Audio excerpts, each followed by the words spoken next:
Oui. Bon, alors, vous avez rapatrié combien de personnes là, en fait 155 personnes. Avec des femmes Des femmes, 89 femmes. Et ils étaient en Libye, ils étaient enfermés la plupart. Ils étaient pour la plupart en détention dans des centres à Zouara. Donc, grâce à l'appui de l'ambassade des Côtes d'Ivoire et de l'OIM, on a pu faire 3 petites rotations de l'aéroport de Zouara à l'aéroport de Mitiga et ensuite organiser un transfert de toutes ces personnes ici à Abidjan.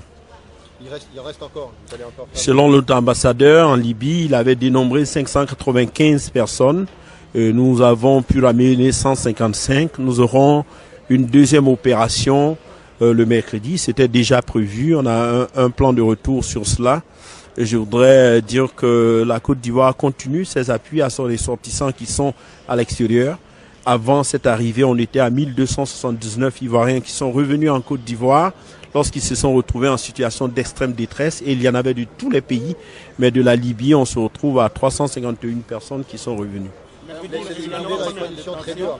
Là-bas.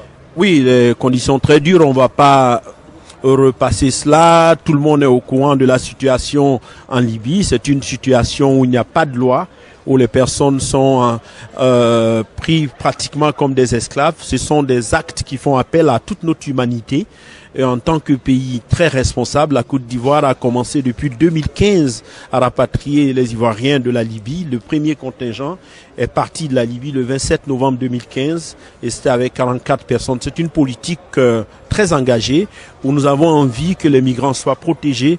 Et n'oubliez pas que la Libye n'est pas signataire de la Convention de Genève et donc les personnes qui veulent se réfugier en Libye n'ont pas la possibilité de le faire. Il est donc important que les pays interviennent conformément à leur engagement pour faire revenir les citoyens qui le désirent. Mercredi, il y aura combien de... Alors ça dépend de la situation sécuritaire. Normalement, nous prévoyons un retour de 260 personnes le mercredi. Nous espérons que nous pourrons aboutir avec cette haute opération. C'est un travail qui nous touche énormément parce que nous vivons ici une situation qui nous touche profondément en tant qu'être humain, de voir en tout cas toutes ces personnes à la dérive de la sorte, et puis il faut continuer ces différents efforts. Et ces personnes viennent d'arriver, 155 personnes, vous avez dit, comment allez-vous poursuivre leur prise en charge? Alors la prise en charge, il y aura plusieurs étapes. D'abord, n'oubliez pas que la Côte d'Ivoire est aujourd'hui éligible au Fonds fiduciaire de l'Union européenne. Nous, ce que nous allons faire dans un premier temps, c'est le profilage. C'est ce qui se fait en ce moment. Nous allons faire le profilage des migrants, les raisons de départ, pourquoi les personnes sont parties. Nous allons offrir un hébergement de courte durée, peut-être de 3 à 4 jours, dans des zones que nous allons déterminer. Nous seuls savons où nous allons mettre ces personnes qui seront dans d'excellentes conditions d'hébergement, et grâce à l'appui de l'Union européenne, aussi de l'OIM.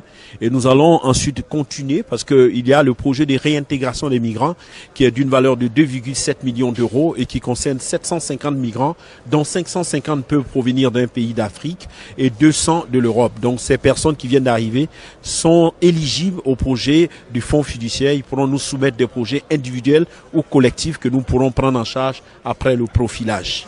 Est-ce que vous continuez en Libye là-bas de sensibiliser les Ivoiriens qui y sont? Écoutez, nous on continue la sensibilisation.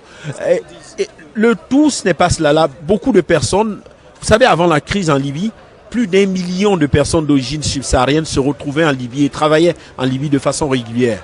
Au moment de la crise, ce sont toutes ces personnes qui ont cherché à un endroit où il fallait partir. Et n'oubliez pas, je viens de le dire, la Libye n'est pas signataire de la Convention de Genève. Il n'y a pas de possibilité de protection. Il n'y a pas un seul État. La division de la Libye et les conditions difficiles de sécurité font qu'il est extrêmement difficile de partir des prisons, sans compter les prisons privées, pour essayer de dénombrer ces gens. Je voudrais vraiment rendre un hommage particulier à l'OIM, un hommage particulier à l'ambassadeur de Côte d'Ivoire en Libye, son excellent Thiam Mokodou, qui, bien que délocalisé en Libye, fait un travail de fourmi avec ses équipes, à prendre ses photos dans les différentes prisons, à renvoyer les données pour le profilage, etc. Donc je voulais dire que tout ce qui se dit, c'est qu'ils sont dans des situations incroyables.